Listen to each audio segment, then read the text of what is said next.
ಸೇಮಿ ನಾಗನಾಥ ದೇವಾಲಯವು ಬೀದರ್ ಜಿಲ್ಲೆಯ ಹುಮನಾಬಾದ್ ತಾಲೂಕಿನ ಹಳ್ಳಿಕೇಡ ಪಟ್ಟಣದಲ್ಲಿರುವ ಸರ್ಪರಾಜನನ್ನು ಆರಾಧಿಸುವ ಒಂದು ದೇವಸ್ಥಾನವಾಗಿದೆ.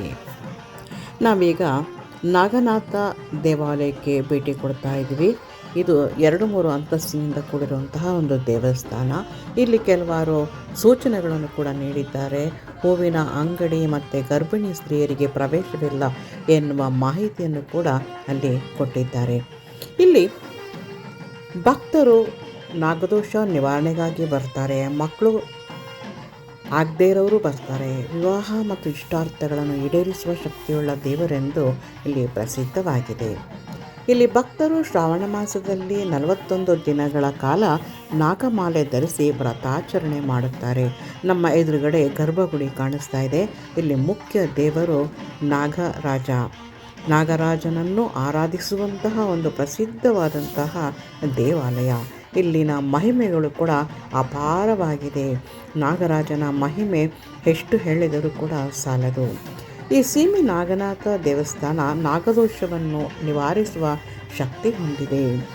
ಮಕ್ಕಳಿಲ್ಲದವರಿಗೆ ಮಕ್ಕಳ ಭಾಗ್ಯ, ವಿವಾಹವಾಗದವರಿಗೆ ಕಲ್ಯಾಣ ಭಾಗ್ಯ ನೀಡುವ ದೇವರೆಂದು ನಂಬುತ್ತಾರೆ. ಇಲ್ಲಿ ನಾಗರಾಜನನ್ನು ಕೂಡ ಚಿತ್ರಿಸಿರುವುದನ್ನು ನಾವಿಲ್ಲಿ ನೋಡಬಹುದು.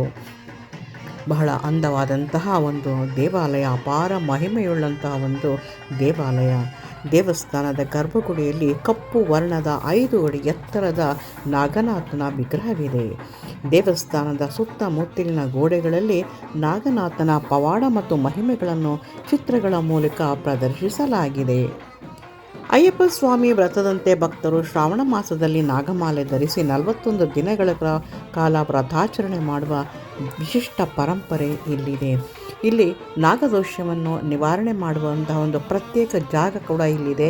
ಅಲ್ಲಿ ಹೇಗೆ ಆಚರಣೆ ಮಾಡ್ತಾರೆ ಅನ್ನೋದ್ರ ಬಗ್ಗೆ ಕೆಲವೆಲ್ಲ ವಿಶೇಷವಾದಂತಹ ಮಾಹಿತಿಗಳನ್ನು ಇಲ್ಲಿ ಬರೆದಿಡಲಾಗಿದೆ. ನಾಗದೋಷ ನಿವಾರಕ, ಗರ್ಭಿಣಿ ಸ್ತ್ರೀಯರಿಗೆ ಗುಡಿ ಪ್ರವೇಶ ನಿಷಿದ್ಧ.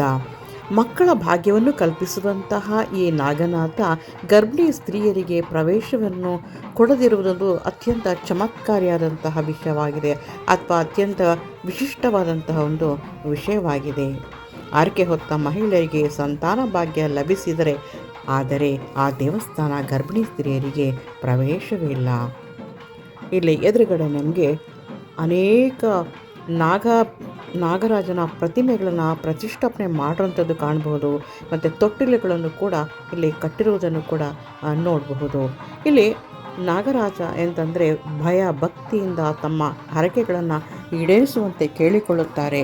ಮತ್ತೊಂದು ವಿಷಯವೆಂತಂದರೆ, ತಮ್ಮ ಹರಕೆ ಈಡೇರಿದ ಮೇಲೆ ಅಲ್ಲಿ ಬಂದು ಪೂಜೆ ಪುನಸ್ಕಾರ ಮಾಡಿ ಕೃತಜ್ಞತೆಯನ್ನು ಹೇಳದೆ ಹೋದರೆ ಅವರಿಗೆ ನಿಜವಾಗ್ಲೂ ಬೇರೆ ರೀತಿಯಾದಂಥ ಒಂದು ಶಿಕ್ಷೆಯನ್ನು ನಾಗರಾಜ ಕೊಡುತ್ತಾನೆ. ಹೇಳೀಗ ಮಕ್ಕಳು ಆಗ್ಲಾರ್ದವ್ರು ಗಂಡಸ್ತಾನ ಕಲ್ಯಲ್ಲಿ ಹೋದ್ರ, ಏನ್ ಬಿ ನೌಕರಿ ಬರೋದಿದ್ರ, ಮಕ್ಕಳು ಪಾಸ್ ಆಗೋದಿದ್ರ, ಆರಾಮಿಲ್ದ್ರ, ಏನ್ ಬಿ ಸಮಸ್ಯೆ, ಅದಕ್ಕಿಂತ ಮುಖ್ಯವಾಗಿ ತೊಟ್ಲು ಕಟ್ಟಿದಾರಲ್ಲ ಮಕ್ಕಳ ಸಲಕ್ಕೆ. ನನಗೆ ಮಗ ಹುಟ್ಲಿ, ನಿನಗೆ ಬಂದು ತೋಟಲ್, ನನ್ನ ಮನೆ ತೋಟಲ್ ಕಟ್ಟಂಗೆ ಮಾಡ್ಯಪ್ಪ, ನಿನಗೆ ಬಂದು ತೋಟಲ್ ಕಟ್ಟ ಹೋಯ್ತು ಅಂತ ಹರಕೆ ಮಾಡೈತಿ. ಹೌದು, ಮಗನಿಗೆ ಎತ್ಕೊಂಡು ಬಂದು ತೋಟಲ್ ಕಟ್ಟ. ಇಲ್ಲಿ ಪ್ರತಿಷ್ಠಾಪನೆ ಮಾಡ್ತಾರ ನಾಗರ ಕಲ್ಲುಗಳನ್ನ ಇಲ್ಲಿ? ಏನಕ್ಕೆ ಹೇಳಿ ಅದು? ಅದೇ ಹರಕೆ ಮಾಡ್ತಾರ.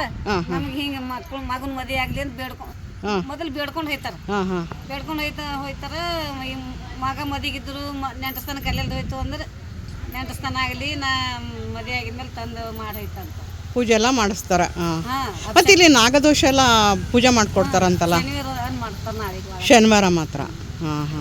ಅದರಿಂದ ಫಲ ಉಂಟಾ? ಆಗ್ಲತ್ತ. ಮಕ್ಕಳು ಇಲ್ದವ್ರು ಮಾಡಿಸ್ತಾರ, ಮದುವೆ ಆಗ್ಲಾರ್ದವ್ರು ಮಾಡಿಸ್ತಾರ. ತಮ್ಮ ಹೆಸರು?